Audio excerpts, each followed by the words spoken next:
Guys, welcome to Remax, episode 48. It's July 21. I'm sorry Huck couldn't be here today. He's just got no passion, literally. No, he's over in California. We thought he could go to IEM's house, but he had some things to do with ESL because they're launching like a documentary movie in theaters or something like that. So he couldn't be here, but I'm joined with two wonderful people. Everyone knows Mo at this point, so let's start with IEM. What have you been up to? And maybe for some of the people that don't know you, a little introduction about who you are to our folks on the stream. Yo, what's up, people? I'm Ariam, also, or my real name is Samson Azarian. I just came back from Dreamhack Valencia, which was definitely one of the most memorable events I've ever been to.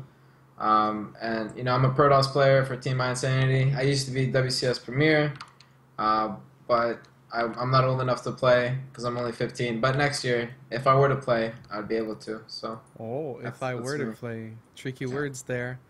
And so, how was your trip? Was it fun?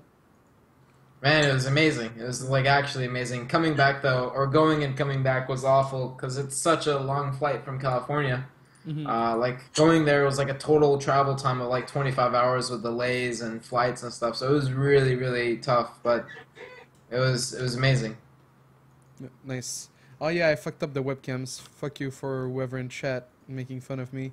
What about you, Moro? What have you been up to? Did you finally party hard in Valencia? Because I saw you tweet. You're like, "Where's everyone? Me and Zinster wants to party." Did you make it? What? We did not tweet that. Yes, you did. Where's the after party?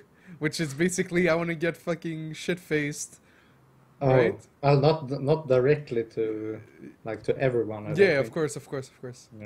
Yeah. But yeah, man, Valencia was fucking amazing. I did like okay in the tournament, and like for once I actually had decent sleep for the tournament, so that was really nice. And then after the tournament, it was like partying. Yeah. Until the event ended, and like I wasn't sleeping anything. I slept maybe 1 hour since the tournament ended, and I was Damn. there for quite a bit. Party animal, eh? That's pretty cool. Yeah, it's like I don't usually drink. It's the same Yeah. with Sunset. So when we do drink, we really go like fucking all in, you know. Yeah. What's the minimum age to drink in Valencia? Did you miss out, Ariam? No, I was with my mom, so like I couldn't. But like if I wanted to, like the opportunities presided. Yeah. Is that the word, presided? Or I'm French. You can't ask me. Presented themselves, maybe. I think, yeah. Anyway, no, I didn't, because. It's okay. Your time will come. Don't ask us about English. Yeah, that would go so well. But yeah, let's get into it. Oh yeah, I was in California. We did a Remax episode last Thursday. If you missed it, it's on YouTube. It was great. We had like 4 people on the couch, and then me and Rifkin by the sides. It was really cool to do a offline Remax. And if you did watch it, I plan on investing in some microphones because I have a mixer over here, but I only have 1 microphone, so I'll get 2 microphones, and then next time the quality will be even better. So, but yeah. So DreamHack happened. You two went over there for that reason. DreamHack Valencia. There's a lot of stories that happened out of that tournament. A lot of people thought the Koreans were just gonna roll over everybody, but that wasn't the case. The first group stage number 2. Did you play in the first one, Ariam, or you had a seed? No, I didn't have any seed because I still don't know how they did it, but it was I think off of WCS points, and I had none, so I had to play through group stage 1. Did And you I have lost. Really? Yeah, I lost one. I don't know, man. Dude, I was so sad. You should have seen me. I lost versus this Terran. Like both games, like I literally thought I was gonna lose group stage 1 in the tournament. I lost 0-2 to this guy, and I was so sad. But then the group that he got into sucked a lot more than the group that I got into. So I don't know. I think. So and then I lost 1 game. I didn't get first seed, which sucked. But then whatever. Yeah, he was in the group with Tasia and Rhett. So that worked in your favor then. Yeah. Well, I mean, it's doable. It was like Rhett, Kamip, and Seraphim. I don't know how good they are, but mine was like Bunny Lobo. And I thought there's no way in hell that was going to happen, but I guess it did. Yeah, yeah, I guess you could have beaten Ret, but then you ended up in a group with Bunny, Lilbo, and Auras. Did you play Auras? No, I didn't play him at all. You actually skipped him. You beat Bunny 2-1. How did those games go? I didn't see them. First game was super unfortunate. Like, I went into the game and I was like, alright, you know what, fuck it. Let's just have some fun. Let's just play some stupid-ass games. And then game one was like Iron Fortress. I was going to do like a proxy DT, but then he did like a 1-1-1, and he killed like so much. Like, I don't know what I was doing. I actually didn't know what I was actually... I like forgot how to play, I guess. Like, I didn't pay attention to anything. I scouted him, didn't react at all, so I just lost that game. Even though it was really close, because the DTs actually did a lot. Like, I guess he didn't know either. So then game one I lost. And in game two, I did the build that Classic did versus Flash, the Proxy Oracle into Tempest on Moonlight Madness, which is really good. And I won that game. It was something similar, too. Like, it was a base race. He went to my way, and I won with one Tempest left. It was amazing. And in game 3, I went for a 3-gate blink versus a 1-1-1, and I just won. So yeah, you cool. actually won with Proxy Tempest? Dude, it's a really good build. Like, you think it's funny, but it's actually a really good build. Oh, but the key is that you like open with an Oracle, and it's like, all right, well, I have an Oracle. Yeah. You kind of win with that, and then you can Are you whatever. totally fucked if you lose that first Oracle? Yeah, because most of the times Terran, what they do versus a proxy Oracle anyway is a proxy factory. So as soon as you go in the first time, you need to bring it back home to defend versus like the counterattacks. But it's actually really good. I would recommend for anyone. So how did your games versus Lilbo go? He's so good these days. Yeah, I didn't... Okay, so when I played versus Lobo, I was like, alright, I could lose this one, and then I'll play Bunny again. Like, if I beat him once, I could do it again. So then... you had no pressure? Yeah, I had no pressure. I was like, you know what, this is cool, I'll just play. It's PvP, you know, maybe I could make something work. And then game one, I go for this cool build. It's like where you proxy your Twilight at your natural. And then, you know, where it makes it look like you're going for proxy Stargate, but you actually just go Twilight Blink. It's like the same exact thing if you just go regular Blink. And then I went 3-gate Blink. I just kept pressuring. He went, I think he went Oracle into Blink, which was pretty good for him, regardless. Like, that situation's pretty good for him. And then I just followed up with DTs, and then I don't know why his Robo was so late, so I just killed his Robo, and then I just won the game. And in game 2, I knew he was going to go proxy Stargate, so I went for an Oracle 4-gate, and I just won because of a build order win. So, life was really good, man. I was like, yeah, I just advanced first out of this group. I didn't know I could ever do that, so super stoked after that. And then I kind of regret the way I reacted afterwards because I literally flipped out. Like, if anyone saw me, I got up out of my chair, you know, like, I was like, fuck yeah! You know, my headset got tangled all over my feet and shit. It was really bad. I was a mess, but the feeling was just undescribable, man. Yeah, that's crazy. Poor Lilbo not making it out. That was, I didn't expect that. Then he lost the match versus Bunny 2-1. Were they mannered after the game? Were they like GG or they were like? Yeah, Lobo GG'd both games, and yeah, no, Bunny is super nice. I talked to him afterwards. I'm like, yo, sorry, I flipped out like that. And then Lobo shake hands. It was pretty cool. Nice. All right, the other stories out of those groups, Mo, overcoming the beast that is a laser. Mo, how did that feel to finish second in that group? Oh yeah, it felt actually really good. So our first best of 3, like I know already it was gonna come down to like me or Laser getting through, and I was already assuming Fantasy would get first. So it's kind of like, since it's like the winners format, right, not round robin, so the final match will be a lot more important than winning in the first match against him. So I kind of did the obvious builds. Oh, really?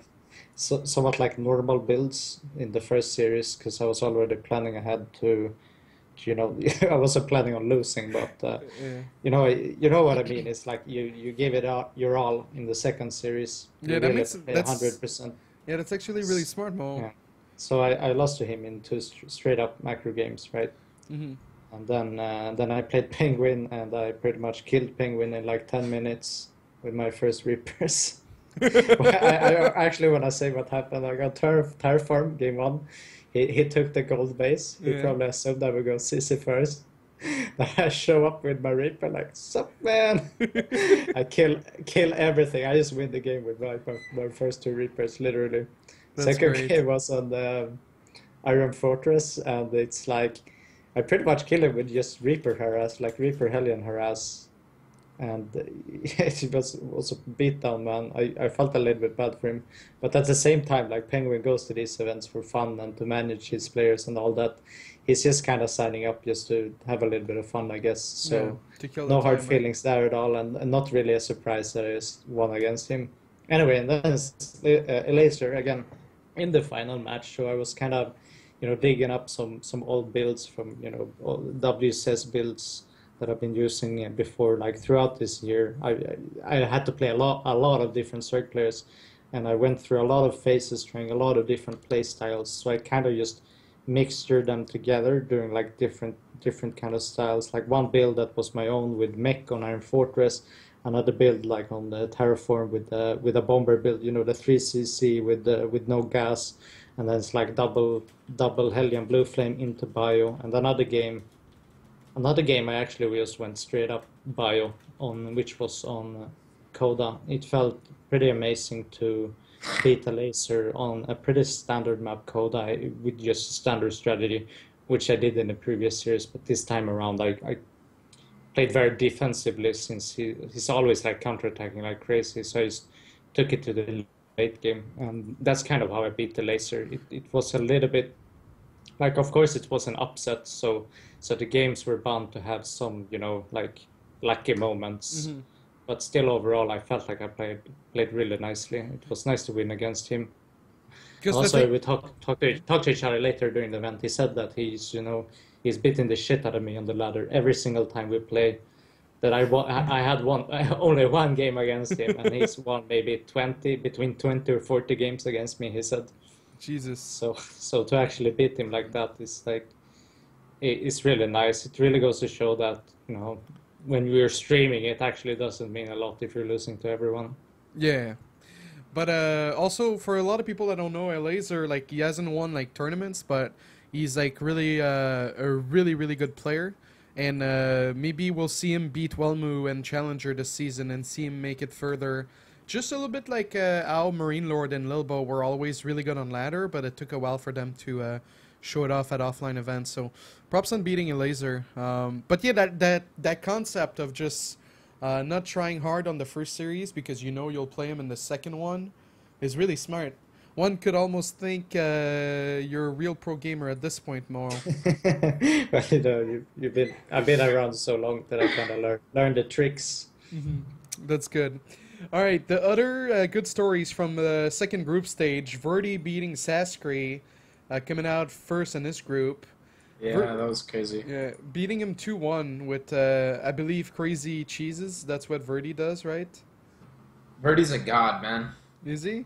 Plain and simple, yeah. He always streams and he's got like 100 viewers and he doesn't say a word, but yeah, he doesn't say anything. He just plays games, dude, yeah. like a whole lot. Yeah, that's good He's for a him. god. What else? He's Cyril? really quick too. He has like 300 average APM actually. Really? But yeah, like I don't like the guy. I don't get along with him. But Yeah. I do realize that he's a good player, especially against Zerg apparently. He's been Because around my for Zerg- my long. Zerg buddies are always complaining about they're always dying to like Verdi builds. He's been around for so long. I remember, like, I think back in 2012 or something, he beat me in a Go for a C2. Or no, I beat him with an all-in. And then he kept flaming me. He's like, you're fucking retarded and stuff. But I'm not trying to tarnish his name, but just that he's been around for so long and he's been smart and good for so long that Another one of these fucking Destro flashbacks to when you beat Seriously, the Destro ex-player we flashbacks, were man. talking about. Guys, Every time, man. Where's guys, the I came replay? into the story thinking he beat me, alright? I swear I was innocent with this one. I swear. Alright, Destro, we get it. You've beaten a couple of players. for good Oh. streaks. Jesus Christ, that's right. Oh, alright. So Cyril coming above Symbol was kind of nice. That's for group stage. Just the little upsets, Petit Drogo coming on top of San.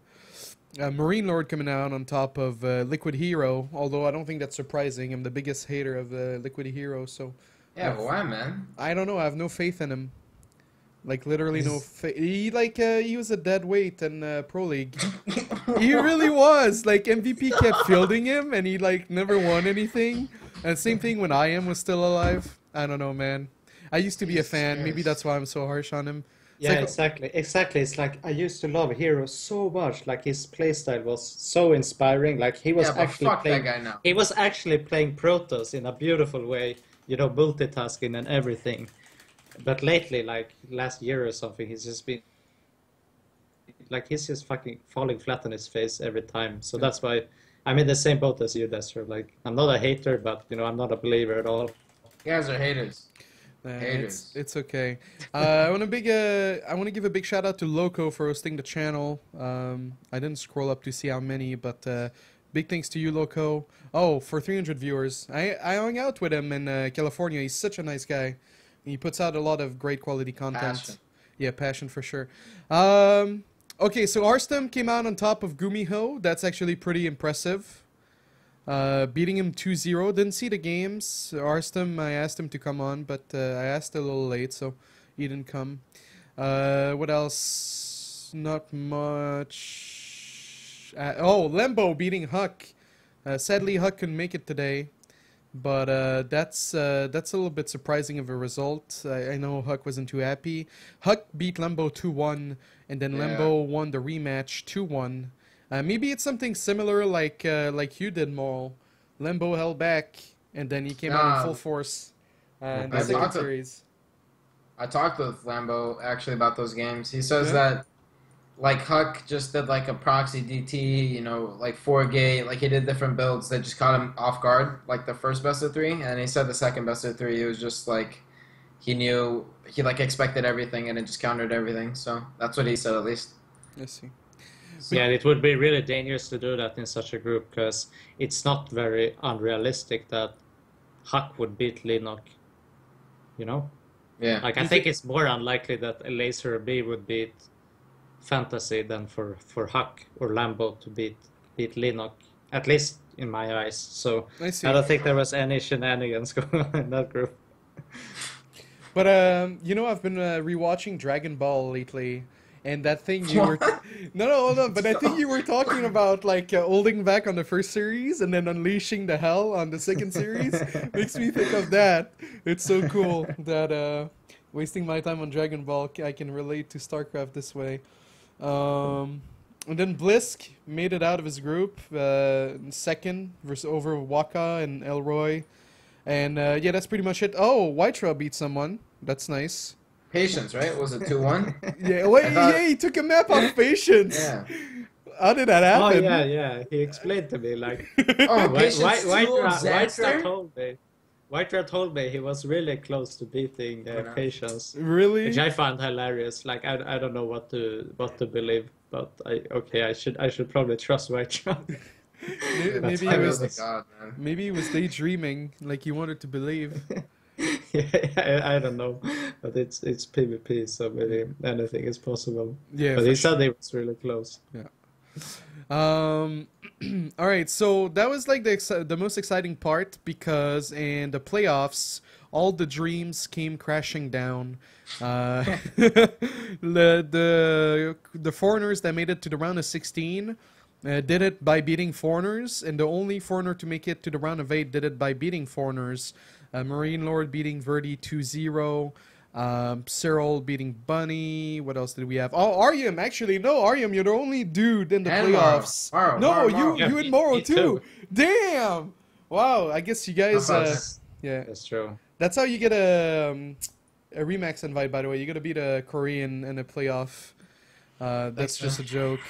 But yeah, how did your games? That was a highlight of the tournament. Really? Yeah, beating Pig Baby. Beating Pig Baby, and you say really? Are you not aware of who Pig Baby is? No, but you know, like after all the warning about Protoss that you do, now you can't really say anything, right? If you beat Pig Baby with Widow Mines, don't you think Terran's OP?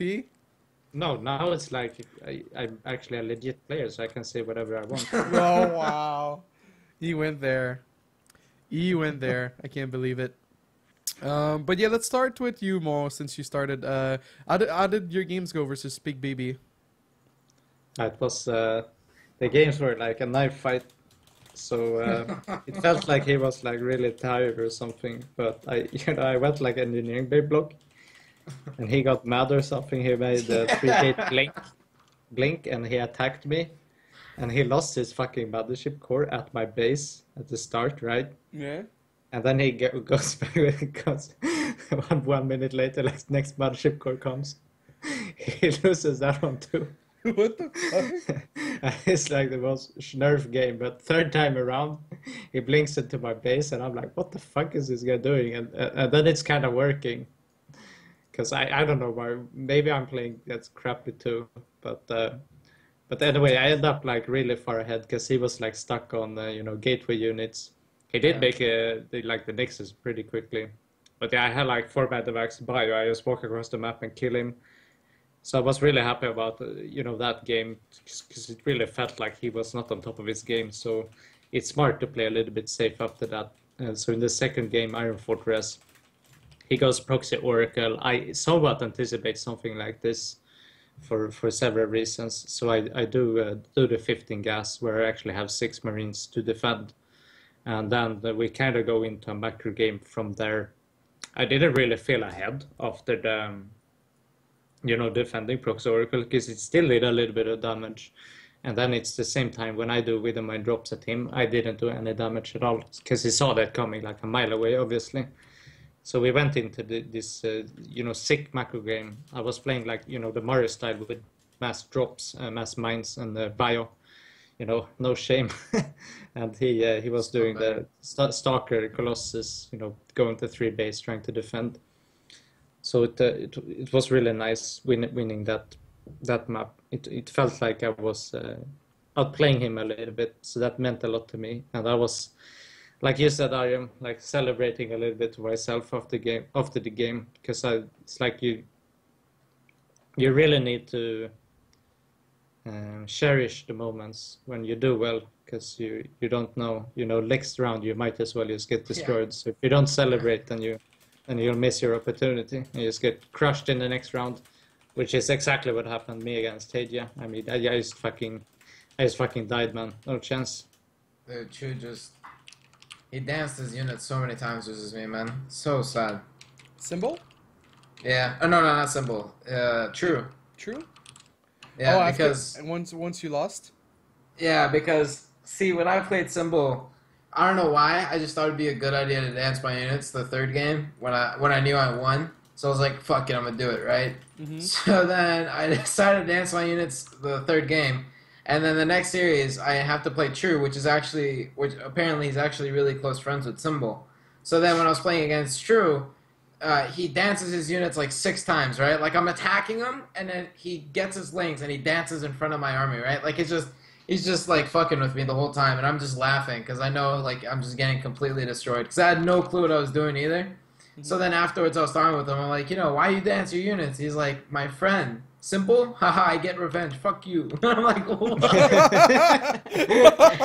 Dude, no, True is hilarious, man. True and Patience are like the greatest people I've ever met, or greatest Koreans. All right, I'm gonna stop you right there for a second. We're gonna get Harstem to do a call-in to talk to us about his Gumio games real quick. The overlays are gonna get fucked up. Oh, he wanted to come and brag too. I see. Hello, boys. Hey, it's the day where the foreigners gets to brag about their wins at Dreamhack versus the it's bragging time.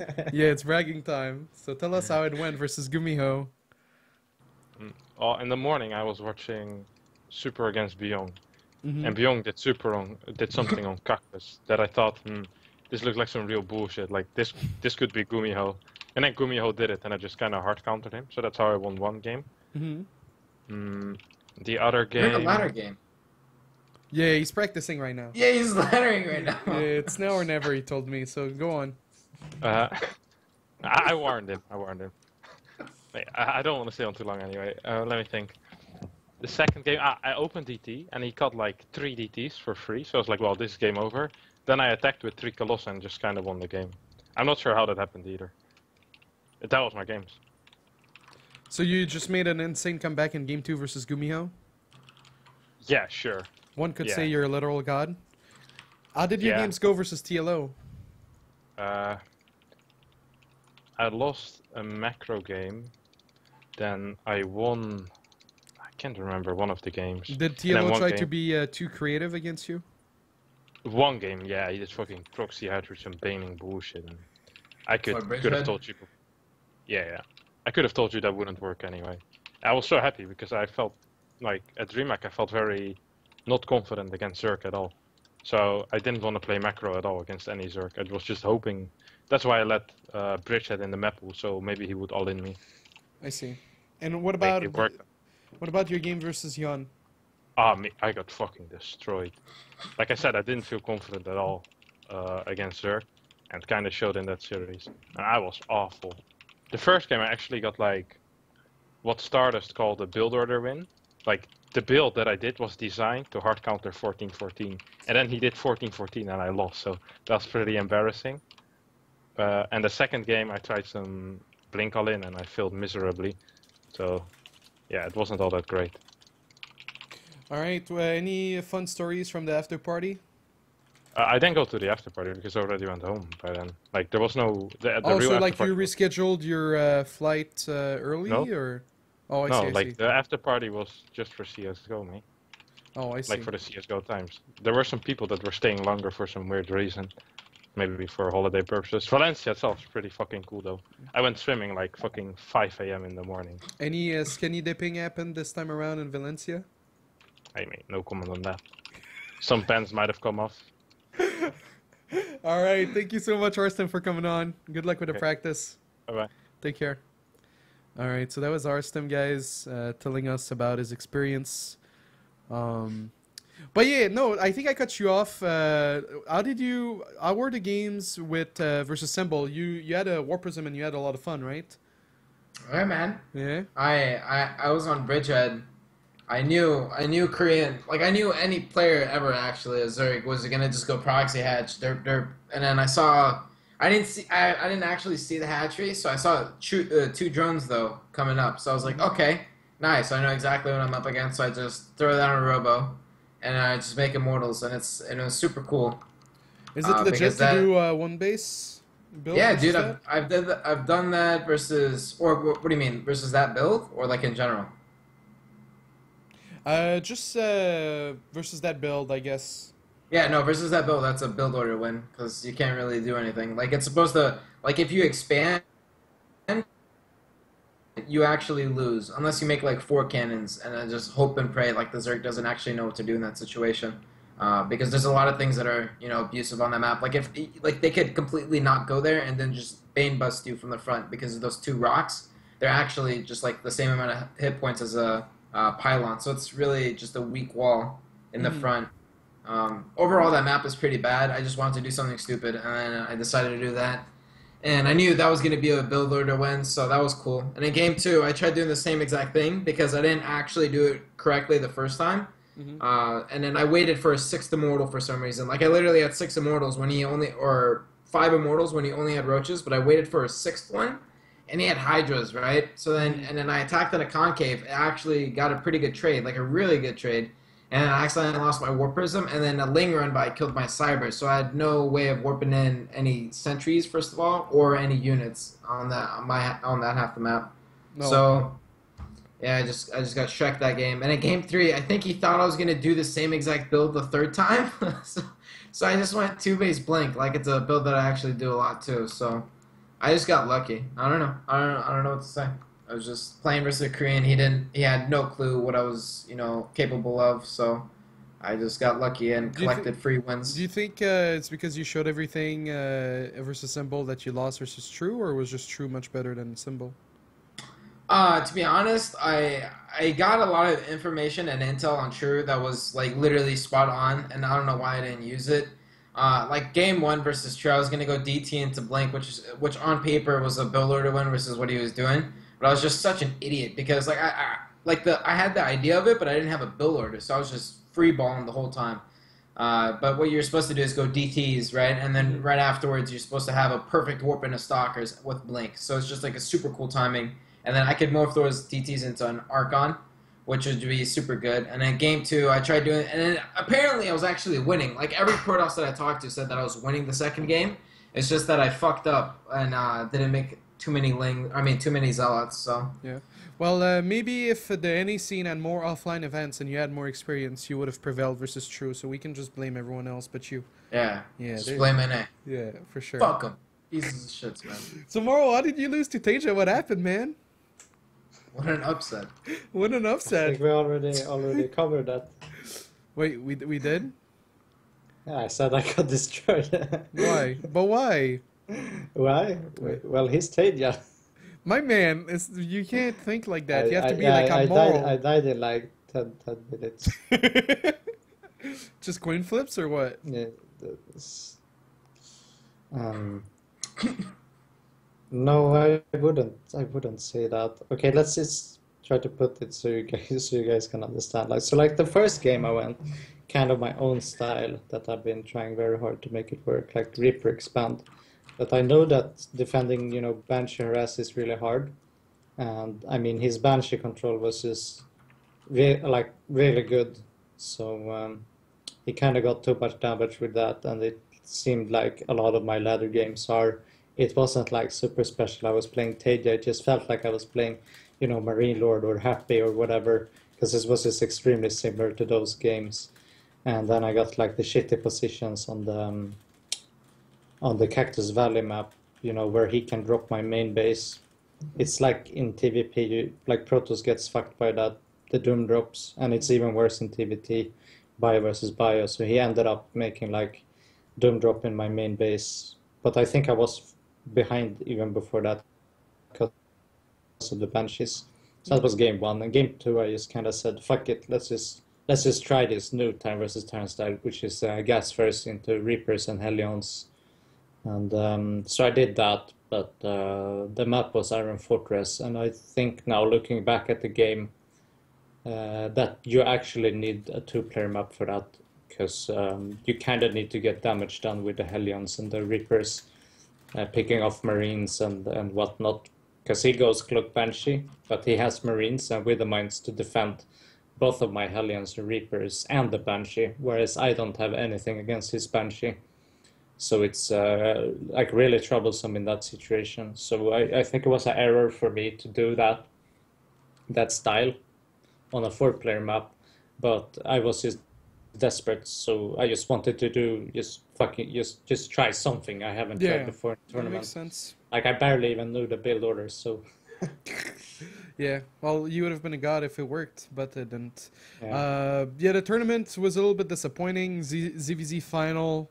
Top 4 was Patience, Curious, True, Johan, and Curious ended up winning. The only not disappointing thing about a ZVZ final is that Curious finally won after, being so consistent throughout the years, always in Code S. Actually made top 4 this season in GSL, and he's going to retire for the military. So it kind of sucks that he's retiring now when he's doing so well. But then again, winning Dreamhack is not winning a GSL. What? That's good though. Yeah, it's a good way to end off things. I know. I mean, I'm not trying to like shit on it. I'm just saying like it's not. Yeah, I mean like he didn't reach like the final step, but he came very close after so many years of hard work. Good thing for him. It's true. I mean, like now that he won Dreamhack and he made top 4 GSL, he can look back and be like, not bad. But before that, it's like top 8, top 16 of GSL always. Very consistent, but just never breaking through. That's the story with a lot of players, that they're always good, but they never win anything, so they don't get all the fame and all the ladies. But let's talk about IEM. IEM Shenzhen happened the same time as Dreamhack Valencia, but well, same time, same dates, but it happened late at night, early in the morning if you were from Europe. A few interesting stories there as well. Open bracket was a complete fail. Only 5 players showed up. So they all got staged into stage 2, right? Yeah. Basically, there was like this thing in Asia called MERS, which is like a disease or whatever, like that you can catch, and it's really just people are afraid of flying, and then visas are being denied left and right. But yeah, so there was 4 groups. First group full of Koreans, not much to talk about. Second group, Snoot beating Rain 2-0 and then beating Classic 2-1. And the games were a little bit... I don't know, the games were a little bit weird. It's just that every Protoss is trying to do Sentry Blink, and then Snoot has just a very good style versus that of Ling Hydra, Roach Hydra Viper, and he played very solid, and he made it work, and he won. So that's great for Snoot. Snoot complaining a little bit about Protoss, saying like Protoss is really strong right now, but then beating two of the best Protoss players in the world. So, yeah, maybe one day we'll solve that mystery. Maybe one day. I don't know, man. I heard from the players at the event that were actually watching the VODs and stuff like that, that the way that Rain played, especially, the first series versus Snoot, was more like a throw, because what Rain thought is, okay, if I lose versus Snoot, Classic's obviously going to beat Snoot, right? Mm-hmm. So then it would just be Classic would just advance first, and then all Rain would have to play is Younghwa and then Snoot again, which would be a lot more, a lot easier than having to actually play against Classic, right? So that's really what I crazy. heard. Yeah, that's what I heard. I heard that Rain was trying to do, and then of course Classic losing to Snoot is like, what the fuck, I didn't watch the matches actually. You're saying Rain tried to lose? Yeah, I think Yes. I think, and a lot of other people think too, is that Rain tried losing versus Snoot the first time, so then Classic would just advance first. And then what Rain would have to do is just play against Younghwa and Snoot, which would be, a lot easier than having to go through Classic or something. I don't know. And especially with the amount of Protoss players that there were in the whole tournament, he could try and avoid using, his strategies versus Classic. So, I don't know. It's just a big conspiracy, I guess. That's the only thing that makes sense, is that he wanted to hide the... He didn't want to use his builds against Classic, so Younghwa would figure him out in the final match. I mean, him versus Younghwa too, like that should, like he could seriously probably just do 3-gate blink twice and just win straight off the, I don't know, pure micro or something. Man, I would have paid some serious money to see Rain's face as soon as Snoot won over Classic. Snoot, yeah. Like, my it's plan didn't fuck. work. Yeah. No, so that's...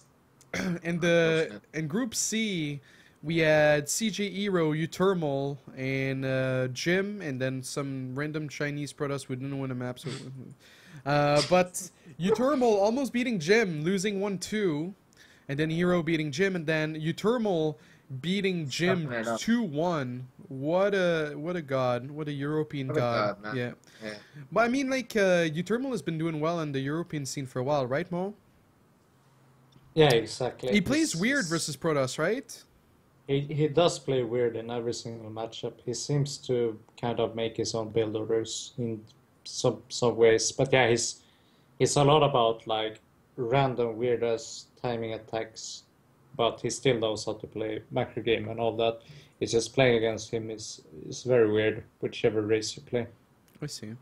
Well, Utermal, keep being a special snowflake. It's working for you. Group D, Kellisur didn't do much. The nice thing about this tournament is that... wait. Who was the second qualifying place for NA? What the hell? Oh, Jaedong, but he couldn't make it. Yeah. And then what, Stardust? Stardust Yeah, too? and then Stardust, but yeah. But then Kellisur took his spot. Kellisur took third in the qualifier, so he just got Stardust spot. I was gonna say it's nice to see some NA players be at IEM for once, but we got lucky. All right, the playoff Eero beating XY. I actually watched those games; they were pretty bad. Classic versus Lucira winning, parting 3-0ing Utermal, and then Snoot not winning a single map versus TY. Seems like Snoot's best matchup is versus Protoss, but like he didn't win a map versus Innovation, and then he doesn't win a map versus TY. Mo, as a Terran, like, what's your opinion of Snoot TVZ?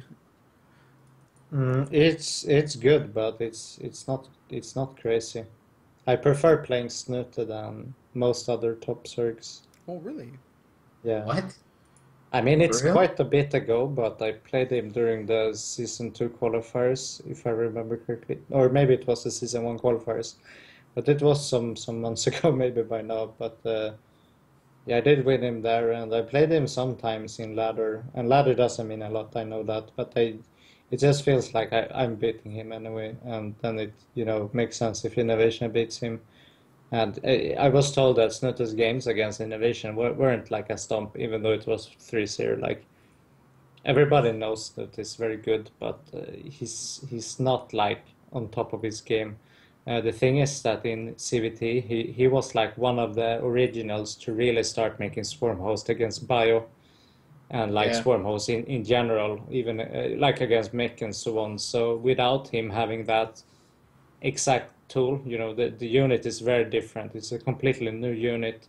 So I think that hurt him more than anybody else because he was pretty much the best player at, getting to Swarm Host and using the Swarm Host to win later on. So when he got kind of fucked by that, he had to, kind of relearn how to play all the other styles while some of the other top series perhaps were already not playing Swarm Hosts. That's my theory, at least, why Snoot doesn't feel quite as dangerous as he used to. That makes a lot of sense. Hopefully he finds his groove back. Ariam, did you watch the final Classic versus Parting? I mean, I like watching PvP finals, especially in like with players that play each other so often is just, I think, in my opinion, useless.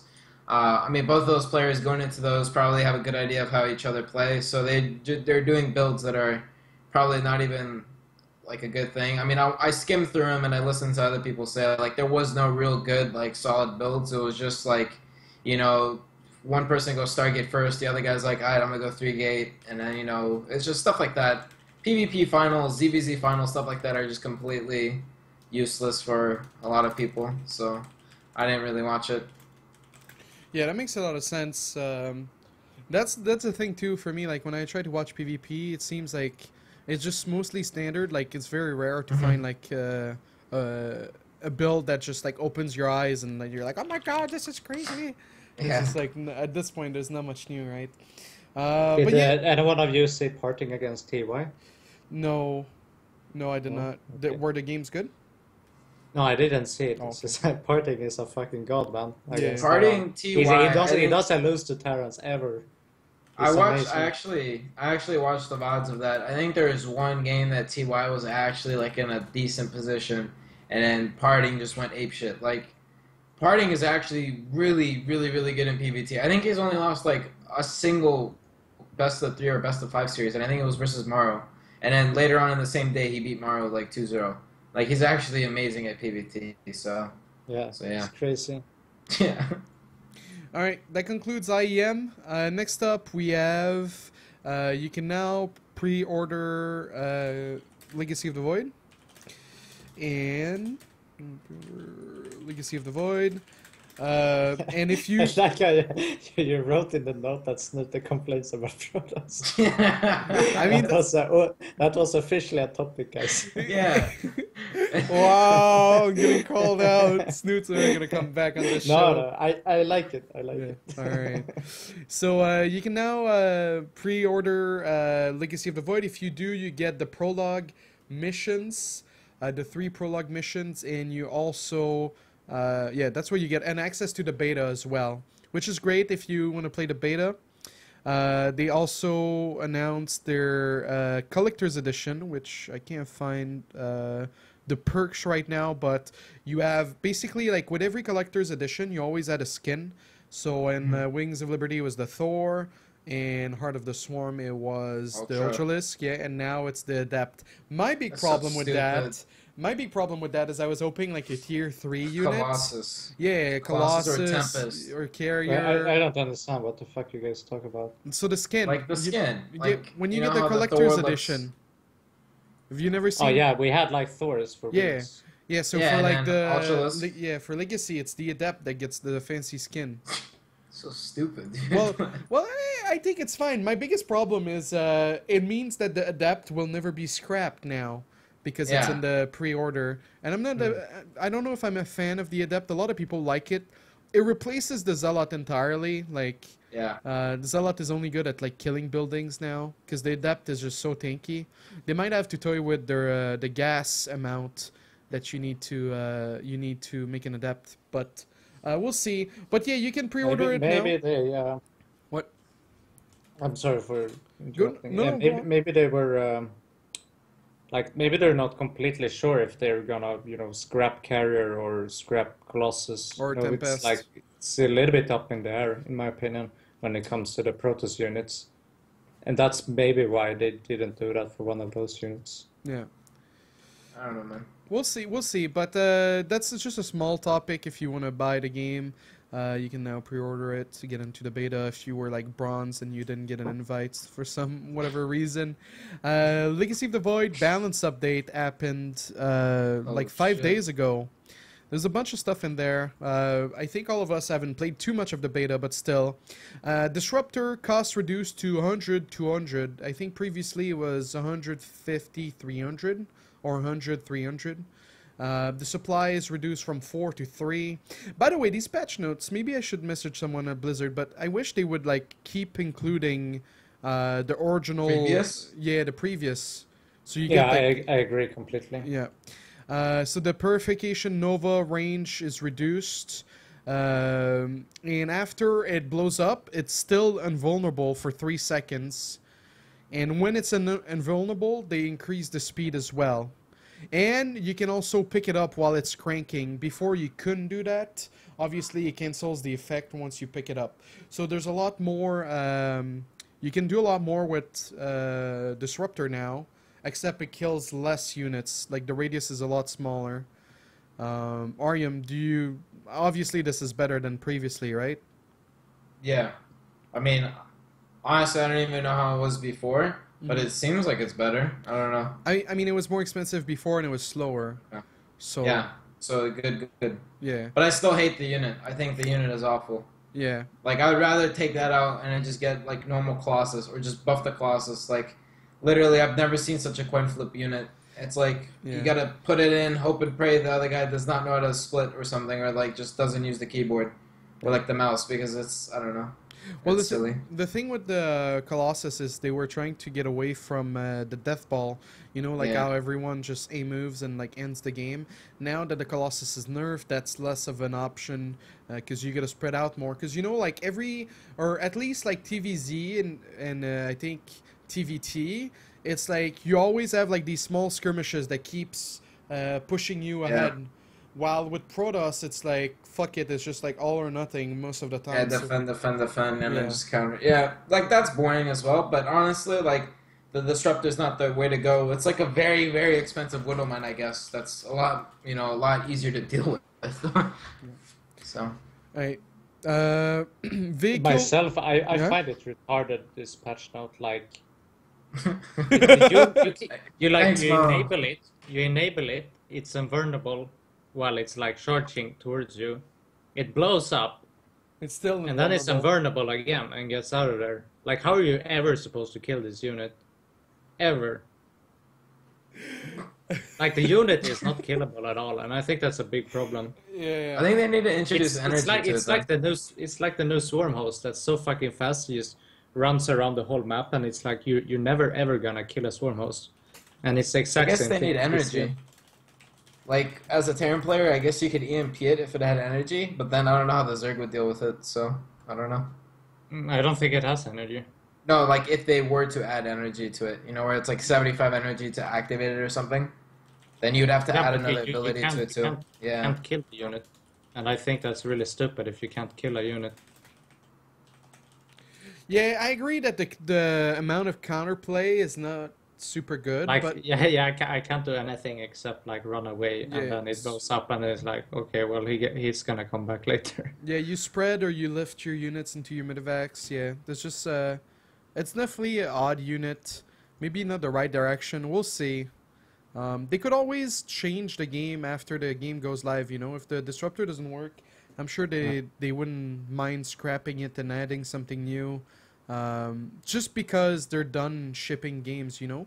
Like, once Legacy ships, they don't have to hold back for milking another expansion or something. Right? That's true. I guess.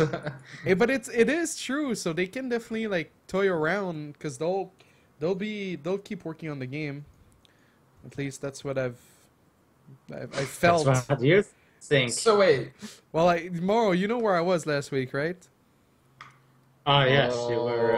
Oh, yeah. Oh shit. All right. Oh. So we'll see. Wait. So is that? So wait. Is next season WCS or like next year is it gonna be Legacy of the Void then? What was your question? Sorry. Is next year WCS gonna be Legacy of the Yeah, Void? they said that. I think they said that when they announced BlizzCon, like the last Art of the Swarm tournament. Okay. All right. Let's see. The Terran vehicle and ship armor upgrade have been combined. The hell's that? So, like, okay, so I think at first, you know, like in the armory, you had 4 upgrades, right? And then Yeah. they merged them together. But then they're like, no Oh, one makes yeah. bio. So they split them together. And now they're like, well, mech needs a little buff. So they only merged the armor. So they... It's so fuck. The things like this that makes me think David Kim is just actually fucking stupid. Dude, I don't understand. Like he just how you makes even like come up with random that? stuff until people are happy.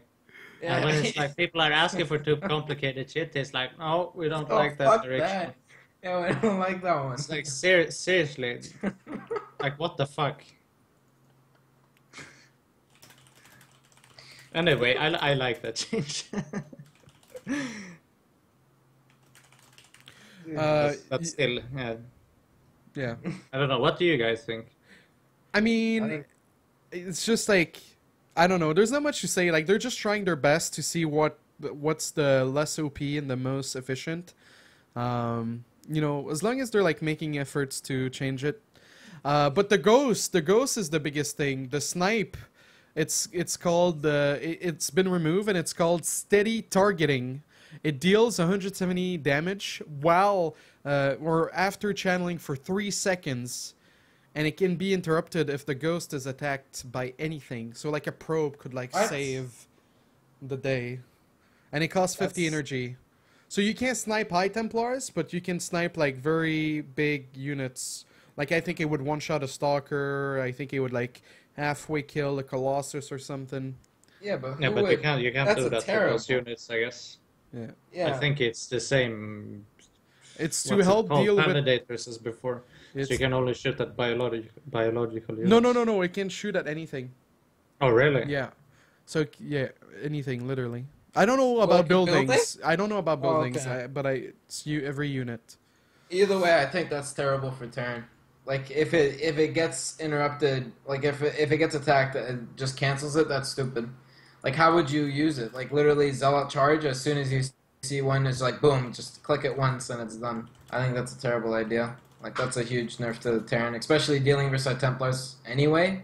Like EMP is like kind of bad because feedback outranges it. So I don't know. I don't like that for Terran. Yeah, it's like you can't do it to a High Templar because you'll die to feedback before it goes off. Yeah.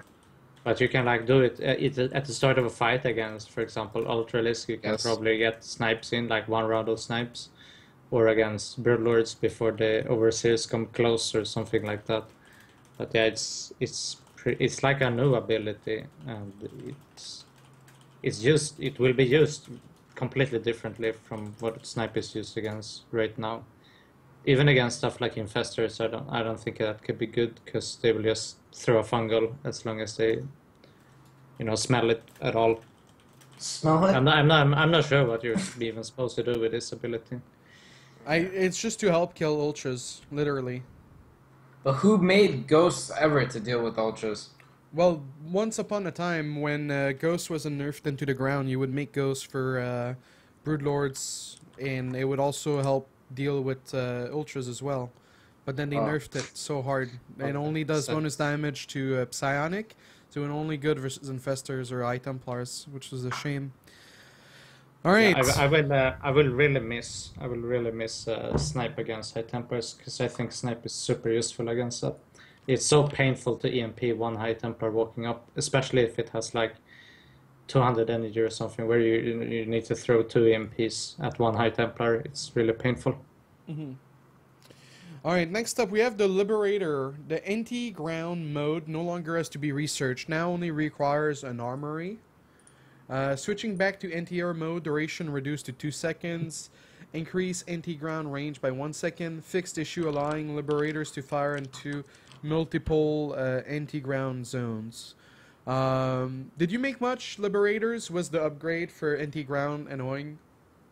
Well, did you... Yeah, it was really hard to get to liberators, but now you can like, what is it? You build an armory and then you get the upgrade. No, for like free. no, you can even make a starport, start building liberators, and then like finish the armory as you're moving across the map, Yeah. and you can start like shooting on the ground. So I can definitely see him being used in, you know, timing attacks early game, maybe even one base and so forth. So it opens up so many possibilities for this unit, whereas before the tech was kind of like, you know, very late game.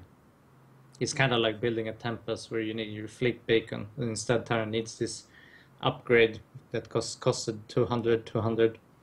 But yeah, the biggest thing about this change is that they fixed the bug where you could shoot in the different zones, and that's what was really good about the Liberator, was that you could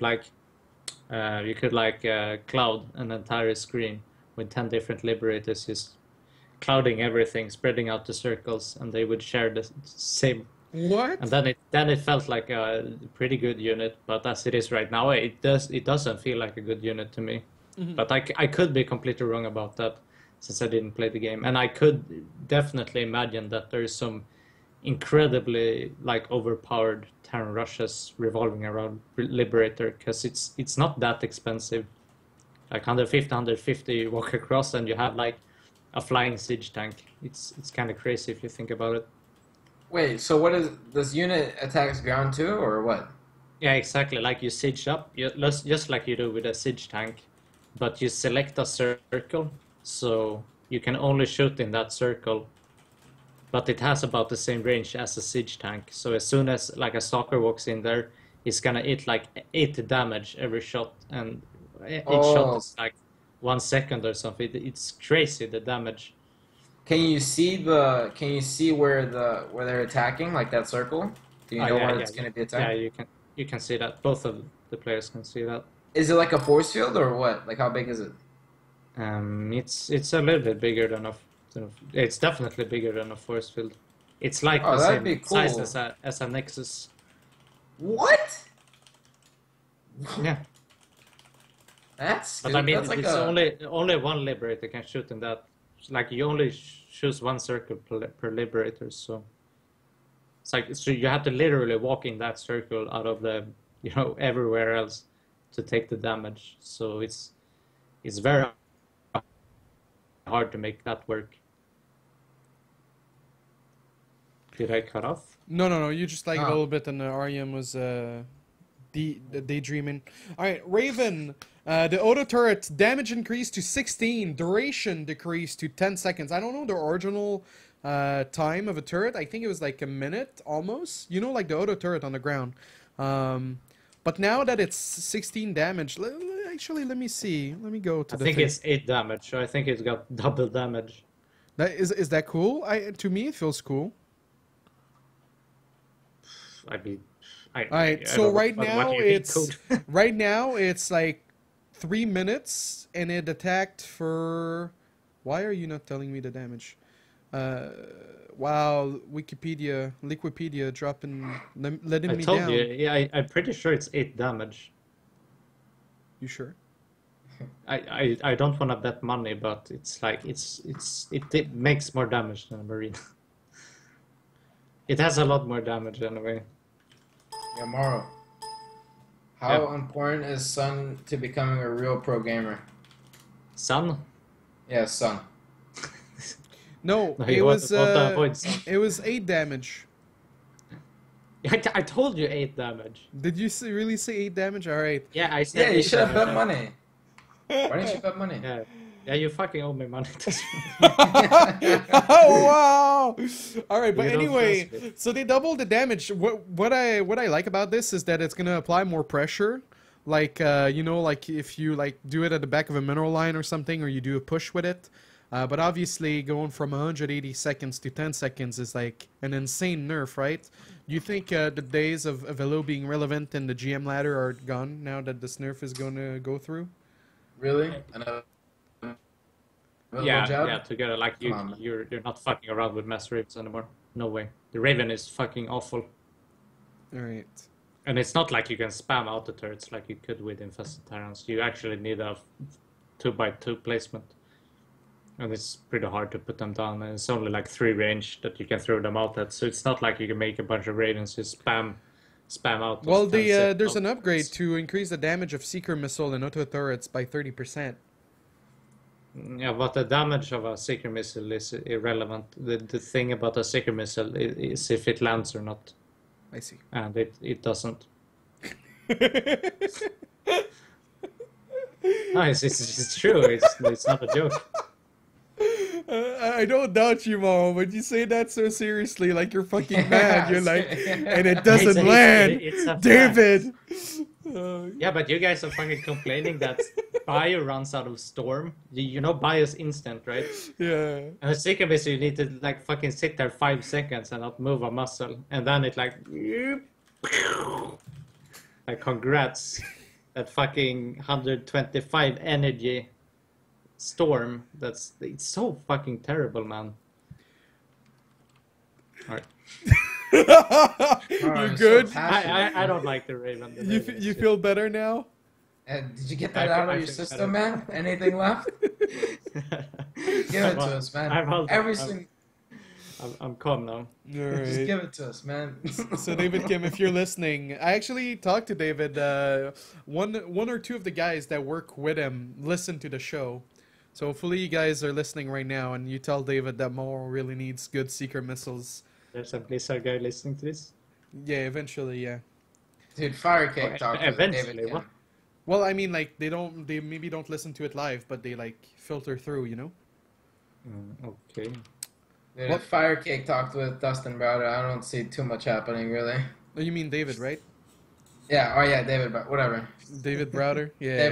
David Browder, the duo. Like the thing is, like, imagine like you have to sit down at a table and talk balance with Firecake. Like, Jesus it Christ. I must don't even want to require think about that, dude. it must require so much patience. You're like, yes, yes.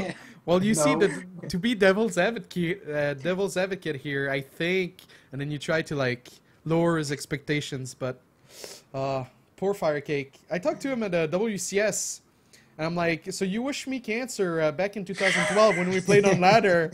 Did you really mean it? And then he didn't know me. He didn't know me at all, and he's like, so wait, who are you? I'm like, I'm Desro. He's like, oh, well, nice to meet you. Like, he didn't know who I was. He's just living in his own world. Nah, man.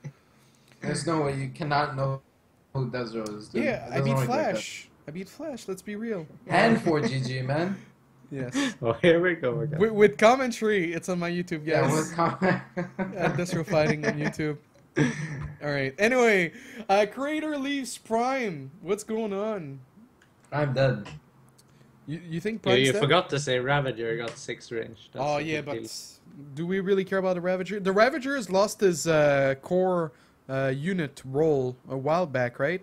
Now it's only for the Bal, like that you're gonna upgrade your Roach. Otherwise, you're gonna do Roach Hydra, Viper, and then you'll get like Ravagers if you want to shoot like Void Rays or Tempest if you want to fight back those, because it has Yeah, like so it's like actually how it's supposed to be. yeah, instead of like being spammed in it's- every unit. Yeah, exactly. It was never supposed to be like, okay, this is the time where I upgrade all my roaches to Ravagers.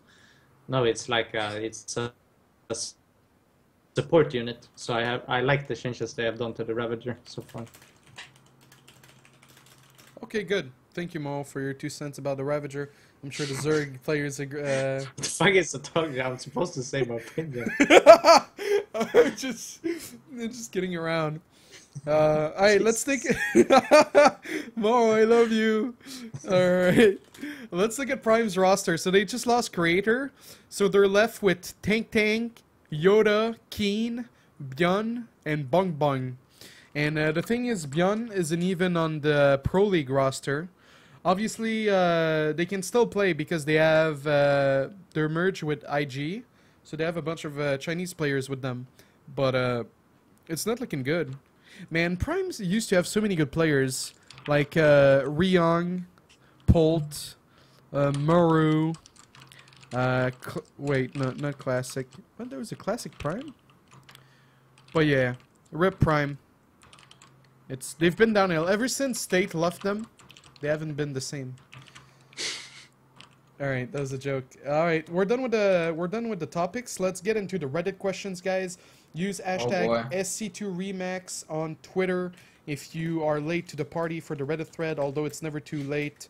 All